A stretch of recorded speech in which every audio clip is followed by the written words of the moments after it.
The sun rose over the ancient Persian mountains, silent witnesses to the rise and fall of empires. Below, the land of Persia stretched vast and expectant, awaiting a master. It was 522 BCE. The world's first superpower was in chaos. From this turmoil, a man emerged, Darius. Not born to the throne, but of royal blood, a spearman with a mind sharp as obsidian. The old king, Cambyses, was dead. A pretender, Gamada, had seized the throne. Darius would not stand for deceit. Truth must prevail. He gathered loyal nobles, the Seven, and struck swiftly. The false king was slain. Darius claimed the throne. Young, ambitious, and driven by a vision of order, he faced a sprawling empire from the Indus to the Aegean. This was a tapestry of peoples, languages, and gods. Darius knew the empire needed more than a conqueror, it needed an architect. His ascent was not just a grab for power, but a restoration at least, as he claimed.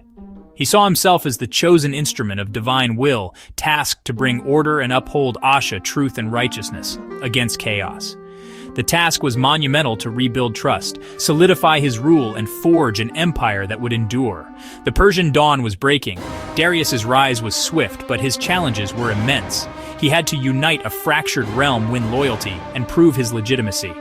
The world watched as a new era began. Darius was determined to be more than a king. He would be the king of kings. His story was just beginning. The land, the people, and the gods would all test his resolve. But Darius was ready.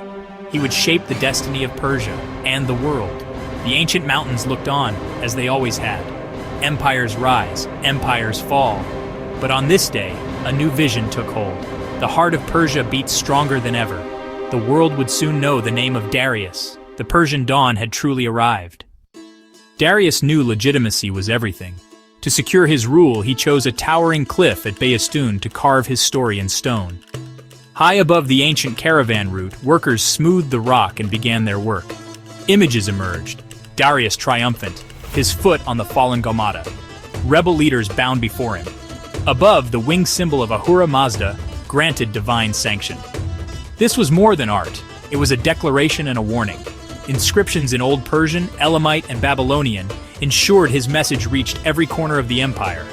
The text was Darius's autobiography, his justification, his version of events. He claimed to have defeated 19 usurpers with Ahura Mazda's help, restoring peace. The Behistun inscription became a historian's treasure, unlocking cuneiform secrets centuries later. But for Darius, it was a powerful piece of royal propaganda, a window into his mind and ideals. He wanted to be seen as a righteous king, chosen and unconquerable. The rock spoke his truth to the ages. Behistun was more than a monument. It was a message to friend and foe alike. Darius's rule was divinely sanctioned and unbreakable. The world would remember his name carved in stone for eternity. The inscription endures, echoing Darius's vision of order and truth. His story, set in stone, would shape the memory of an empire. The king's word became legend. The mountain still speaks, and Darius's legacy endures. Darius wanted more than old capitals. He envisioned a new heart for his empire. In his homeland of Parsa, at the foot of the Mountain of Mercy, he began building Persepolis. This city would be a statement of power and unity and splendor. Artisans and materials came from every satrapy: Egypt, India, Bactria, each contributing their best. Persepolis was for all peoples of the empire, a place where every culture was respected and valued. The centerpiece was the Apadana, a grand audience hall with towering columns and staircases adorned with reliefs. Delegations from across the empire, Medes, Lydians, Ethiopians, Scythians, were depicted bringing tribute, not as conquered foes, but as willing participants. Each figure was distinct, clothed in native attire, bearing gifts from their lands. Persepolis celebrated diversity, united under a benevolent ruler. It was not a fortress or commercial hub, but a ceremonial city. Here the king received homage during Nowruz, the Persian New Year. Loyalty was affirmed, justice dispensed. The city's layout spoke of order and harmony. Darius's ideals made stone. Persepolis was a shining symbol of an empire built on cooperation, not just might. It was a place where all could belong, the heart of a truly universal state. Persepolis embodied Darius's vision. It was a city for all peoples, a testament to unity and diversity. The world had never seen its like. Here, the empire's heart beat strong. The ruins still stand, echoing the grandeur of Darius's dream. Persepolis remains a symbol of what an empire could be, a place of ceremony, unity, and hope. The heart of Persia for all time. In stone and memory, Persepolis endures. The city for all peoples, the heart of an empire, Darius's vision made real. Darius's empire needed more than cities. It needed connection. He built the Royal Road, a network stretching from the Aegean to India. The most famous section ran over 2,700 kilometers, from Sardis to Susa. Posting stations every 25 kilometers provided fresh horses and riders. Royal messengers could cross the empire in days, a marvel of speed. The road wasn't just for officials. It moved armies, merchants, and ideas. Trade flourished, markets connected, and the king's inspectors traveled efficiently. The Royal Road was a triumph of organization, shrinking distances and fostering unity. It was the backbone of Achaemenid power, a physical manifestation of Darius's vision. The Royal Road made the empire manageable, cohesive, and prosperous.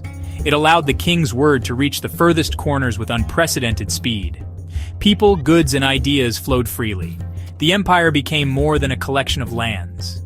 It became a connected whole. The Royal Road endures as a symbol of Persian ingenuity. It united a vast realm, making Darius's vision possible. The empire's lifeblood flowed along its stones. Connection became power. The world was never the same. The Royal Road still inspires. Conquering lands was one thing, governing them was another. Darius's true genius was administration. He divided the empire into satrapies, each governed by a satrap but with checks and balances. Military and financial officers reported directly to him. Darius respected local laws but introduced imperial statutes, creating a common legal framework. He established royal judges known for their impartiality and incorruptibility. Tribute was regular and fixed, based on each region's resources. This systematic approach brought stability and prosperity. Darius's reforms were revolutionary, laying the foundation for a lasting empire. His organization was the bedrock of Persian power. Justice, order, and efficiency defined his rule. Darius was the ultimate organizer. His system would shape empires for centuries. Before Darius, trade was tangled in a web of currencies and measures. He introduced the daric, a pure gold coin bearing the king's image, and the silver siglos. This bimetallic system unified commerce across the empire. The daric became the ancient world's first international gold coin, trusted for its quality. Standardized currency made trade, taxation, and tribute collection easier. The king's image on every coin was a constant reminder of his authority. Darius's monetary reform stimulated commerce and bound the empire together. The daric was more than money. It was a tool of unity. Economic integration became a symbol of imperial strength. Darius's vision reached every marketplace. The king's gold linked distant peoples. Prosperity followed his coin. Darius was more than a conqueror. He was a ruler of wisdom. He championed Asha, truth, order, and righteousness, over chaos. His policies reflected fairness, justice, and respect for local customs and religions. He supported the rebuilding of the Jewish temple and patronized Egyptian temples. Tolerance bred loyalty, respect fostered peace.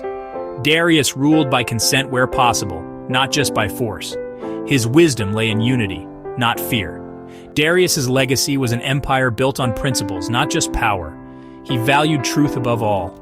His vision shaped a world beyond his own. Even great kings face mortality. Darius chose Naqshi Rustam for his tomb, a monumental facade carved into the cliff. Above the entrance, a relief showed Darius worshipping before a fire altar, Ahura Mazda above, and the 30 subject peoples supporting his platform. His inscription recounted his achievements and devotion to justice. He urged successors to uphold truth and protect the empire. The tomb became a shrine to his vision, a monument to an extraordinary reign. Later kings followed his example, creating a royal necropolis. Darius's resting place is a solemn reminder of his ideals. His legacy endures in stone and memory. The king's vision lives on.